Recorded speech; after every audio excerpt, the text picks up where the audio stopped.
Now, preview time.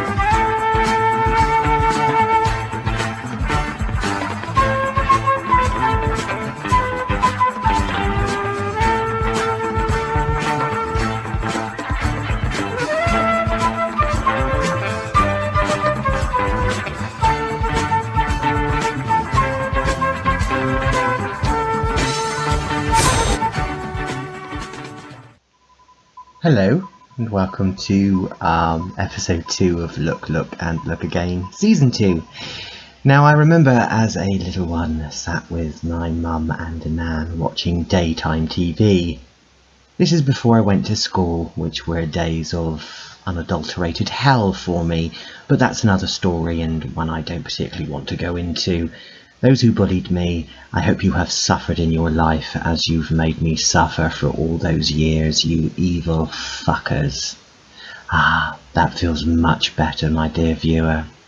Anyway, before my hell started and the travesty and suffering of my school days commenced, I recall the comfort of my nan's living room and watching such stuff as this.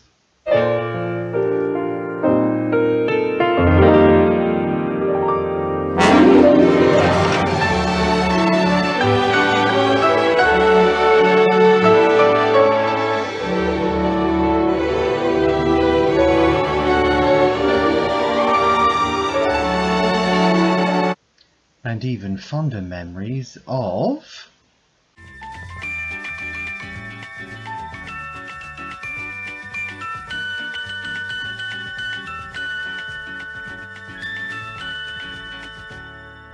Hello, this is what you've all been waiting for, a portrait.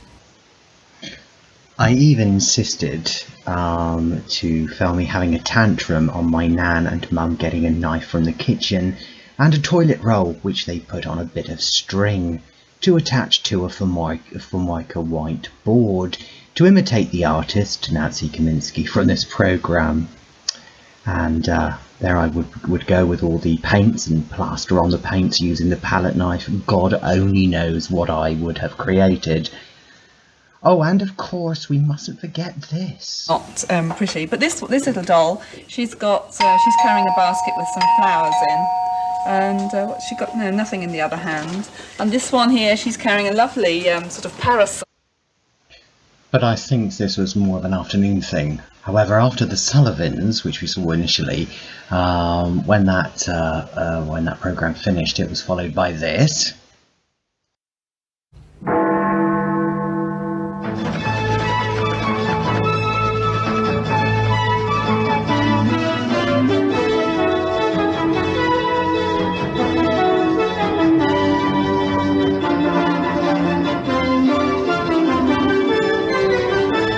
This is the News at 1 from ITN with Peter Sissons.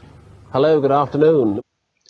So, at 1:30 p.m, when Nan had come in from the kitchen with some cucumber spread sandwiches for me and my cup of tea in a Mr. Men mug, there aired a programming truly wonderful and highly engrossing. To some, the show is often associated with OAPs, being sick and infirmed, or ill with a bottle of Lucozade, or generally skiving off from school. And if you went to the shithole I went to, it was completely understandable. However, from 1972 until about 1984, the 1:30 p.m. slot was scheduled with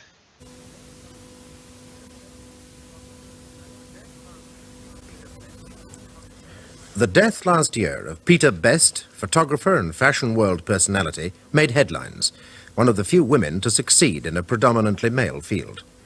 On July the 7th, in the company of Natasha Marlowe, a model she often employed and who was a friend, Peter Best attended a party at publisher Alain Griffin's flat. Miss Marlowe had a good deal to drink, and at about 11 p.m. she was seriously under the influence of alcohol. Peter Best therefore said she would take her home with her, and the two women left. The following morning, reporting for work at Peter Best's studio, Fred Maple discovered Natasha Marlowe pressed against the wall. Her eyes were blank and staring. When he approached her, she screamed and kept on screaming. Natasha Marlowe seemed unaware of where she was or of what was going on about her. She even seemed unaware of the fact that Peter Best was dead.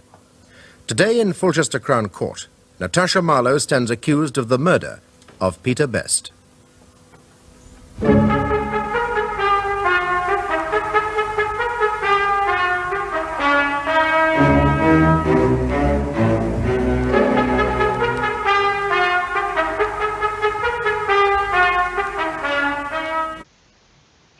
Now, if you are a fan of hammer horror, cult 70s science fiction and decent retro programs, if you appreciated exceptional drama, riveting performances by all involved, and intelligent, witty wordplay, to miss Crown Court would be a crime in itself. With its iconic theme tune and featuring a host of guest appearances by, at the time, the cream of British actors and actresses, Crown Court is nothing short of prime cult television. Retro heads will drool as favourite thesps from Doomwatch, Doctor Who, The Sweeney and other Golden Age TV greats take centre stage as either the accused or counsel. New viewers will have the opportunity to see what constitutes a memorable, decent, thought-provoking drama that we never see in these times, and if we do, they're very few and far between. When some of us fuss about television not being as good as it was, this show proves that it isn't just a rose-tinted view. However, before we look again at Crown Court, let's look at its history and where it may have come from.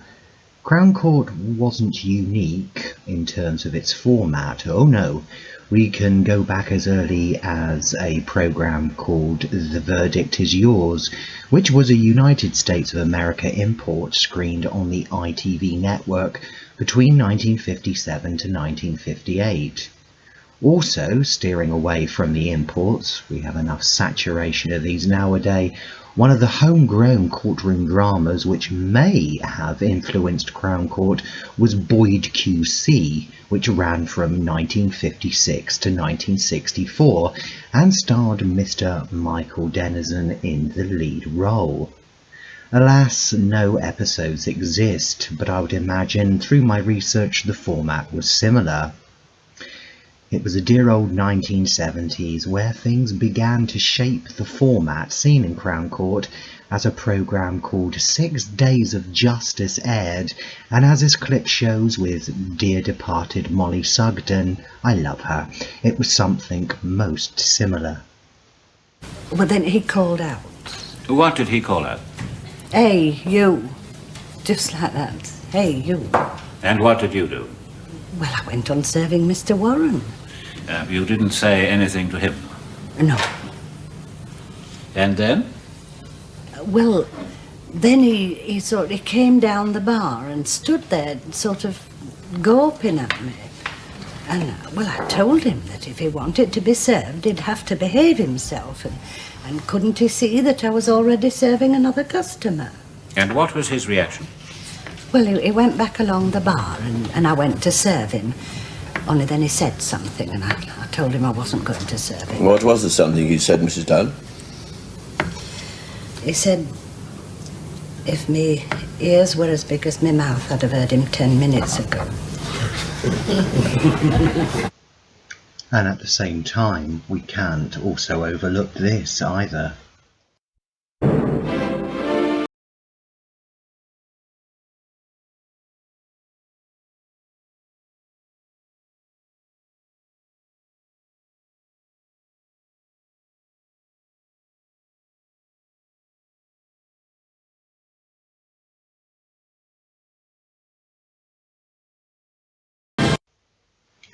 Justice starred Margaret Lockwood, but whilst the 3rd season of this series was underway, primetime Legal Eagles could be found at 1:30 p.m.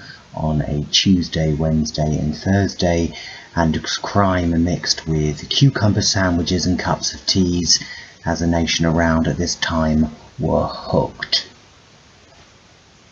Granada Television produced Crown Court, and Granada TV were the network responsible for the north of England.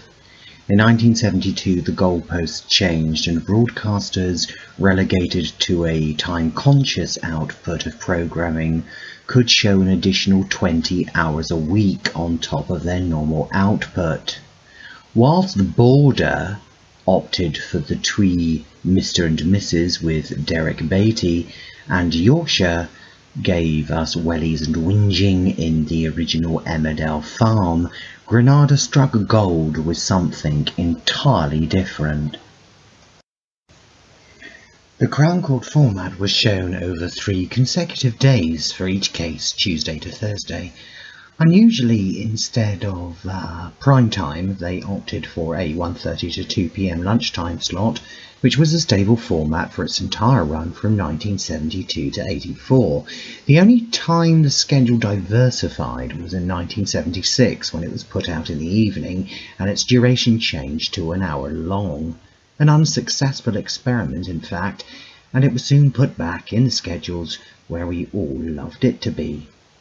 Any schoolchild privileged enough to nip home in their lunch hour, the housewife, the worker who was near to home, would without a doubt remember the series. It captured the imagination of us all, transcending all ages, and provided insight into the mysterious protocol of British law. Whether an urban myth, and I say this allegedly, on Thursdays many children arrived late in the classroom, and this was because of the fact that they just wanted to see how some of these cases wound up, as sentence was passed on a Thursday, so many of the school children missed their registration or the start of their lesson, allegedly.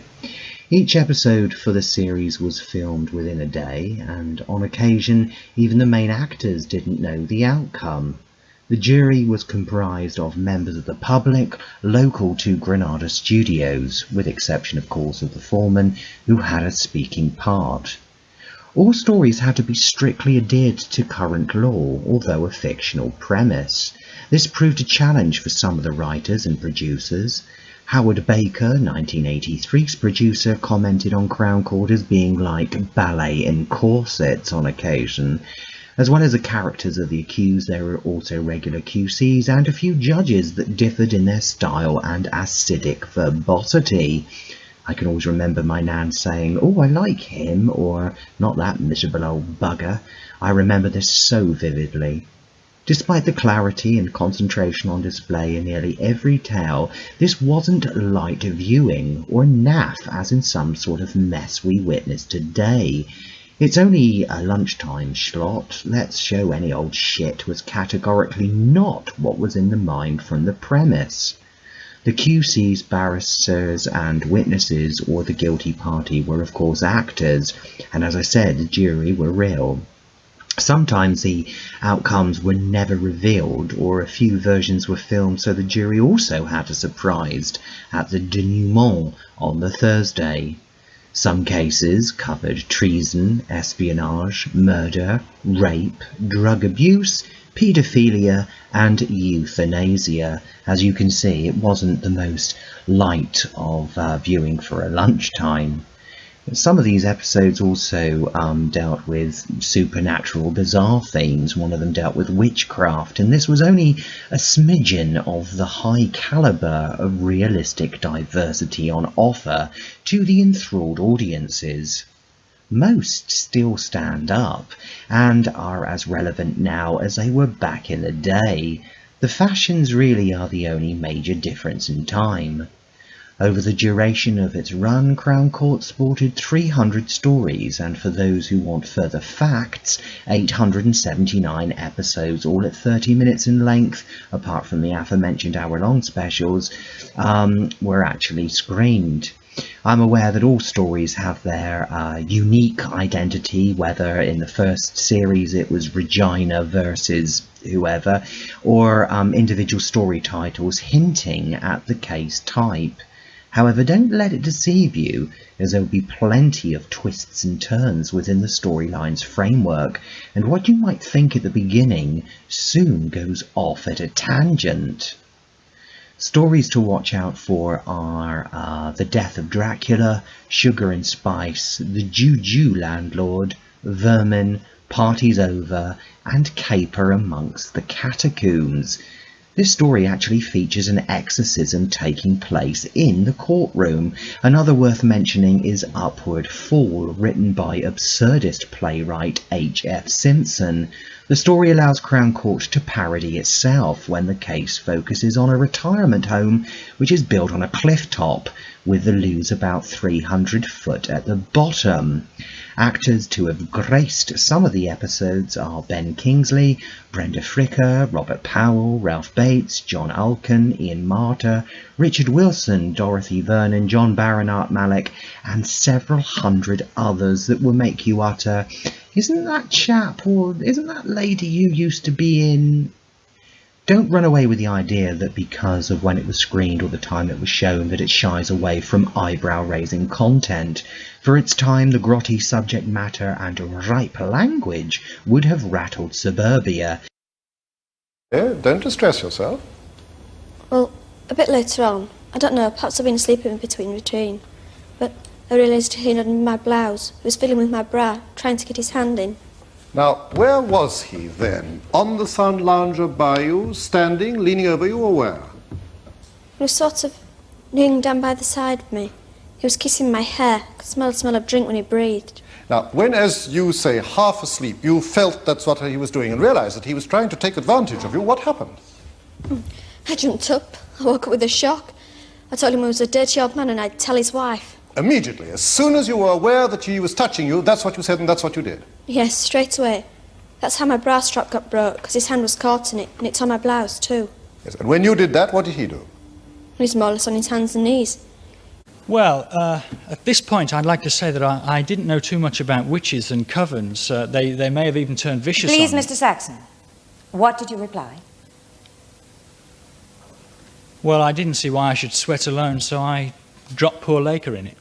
You mean you told the accused that Charles Laker had supplied you with the whereabouts of this particular coven meeting and suggested that you might find the proceedings interesting? I see. And what was the accused's reaction to this? She went white. All the colour drained from her face. She shouted, "Find her on! Find her on!" Just like that.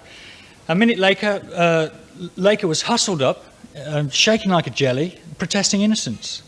She tore the mask from his face and announced he betrayed the coven, and she had no further choice but to curse his life. To curse his life. Now, was this the exact expression? To accept them, to come to terms with them, to live happily with them. Well, I don't consider it my job to help deviants to become happy deviants. It's my function to help them towards normality and ensure they accept that happily. Well, with regard to the group therapy and taking your view of what your job is, were you successful? No, I wasn't. Did you try any other forms of treatment? Yes, I used aversion therapy in Lola Martin. Will you explain to my lord and the jury exactly what aversion therapy is and exactly how you applied it to Lola Martin, please, Doctor? Well, the basic aim is to build up within the patient an aversion to the particular deviation that's troubling him or her. It's been used on alcoholics, drug addicts, compulsive gamblers, a whole range of deviations, in fact. But I must stress that this treatment is never compulsory. It's only given to patients who have volunteered for it. Could you tell us exactly how it was applied to Lola Martin? Certainly. In addition to his homosexual desires and feelings, Lola Martin evinced a decided tendency towards transvestism, cross-dressing, wearing women's clothes. I asked him to bring photographs of himself dressed as a woman to my clinic and photographs of men with whom he had had love affairs. He was given an injection of an emetic, in his case, apomorphine. He was then shown the photographs. He then vomited violently. The process was repeated on a number of occasions. It was, of course, the drug that you injected into him that caused the vomiting and not the photographs he was shown. Well, yes, of course. The basic idea is to build up in the patient's mind feelings of nausea rather than excitement at such images, ultimately to deflect them from their homosexual and transvestite tendencies. Was this form of treatment successful with Lola Martin? No, it wasn't. Did you try any other forms of aversion therapy? I subsequently used electric shocks instead of the injections. Was this successful? An aberration. But then he also thinks that urinating and defecating over other people is great fun. You see, there are so many experts, Mr. Lee. Yes. I do see, Lola. How do you feel about the treatment Dr. Burlington gave you? Disgust. The worst thing I've ever done in my life was to agree to let that person give me so-called medical treatment. She exposed me to a group of neurotics, and when that didn't work, made me vomit again and again. Why did you agree to that treatment? Well, because I was full of guilt and fear about being a homosexual. It took me a long time to realize it was the guilt and fear that were unnatural, not my homosexuality. Do you still feel any guilt or fear? Certainly not. There was a party in the garden, a barbecue and fireworks, and Kevin and I were both baking potatoes together, and we talked. I mean, we just talked. But talking together can't be mistaken for it. I never touched him. Thank you, Mrs. Finch. Did Adelaide Perkins ever say to you, you oughtn't to encourage the poor boy, it's wrong? No, she never spoke to me on the subject at all, and why should she? There was nothing improper in our friendship. How did you feel about Kevin and Sharon Tibbs' relationship? Well, I encouraged it. I mean, they got together in their free time anyway. But I tried to arrange that their activities should coincide. It wasn't easy, as Sharon wasn't in my house. And then Kevin went home for Christmas. And what happened afterwards, Mrs. Finch?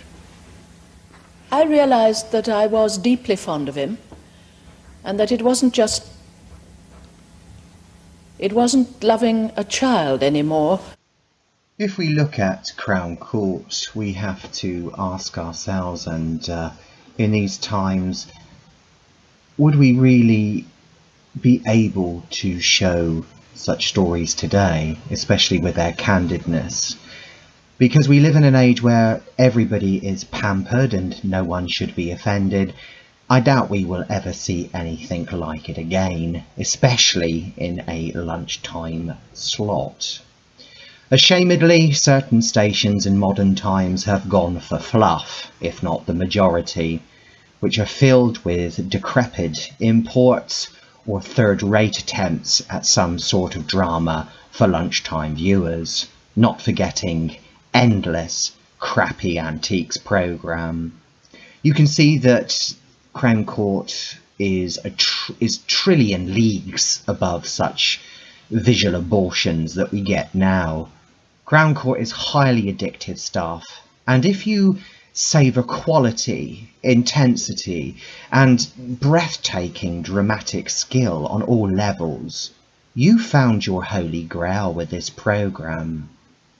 And we mustn't also forget the legacy Crown Court has left us either, as we saw in the resurgence of this sort of television with programmes such as The Brief in 2004.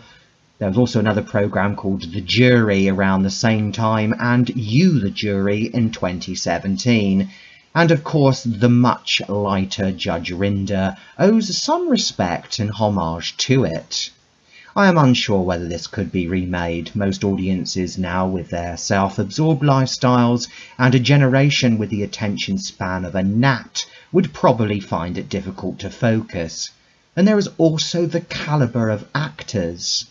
If modern-day series have anything to go by, where these actors of yore trod the boards initially and could memorise an incredible amount of words and dialogue, the modern thespian is greedily wanting big bucks, kudos and fame, and a large majority are used to one-line dialogue, then a cut, which was unheard of in Crown Court's time. So I guess to actually get the actors and actresses to be in such a show, to remember the dialogue, would be a very difficult thing to do. Also, we must, and as we've mentioned, the plots in terms of controversy, raciness, and sheer verite would simply be dumbed down to avoid offence, and therefore the grittiness may be replaced by this transient froth the modern viewer is now accustomed to.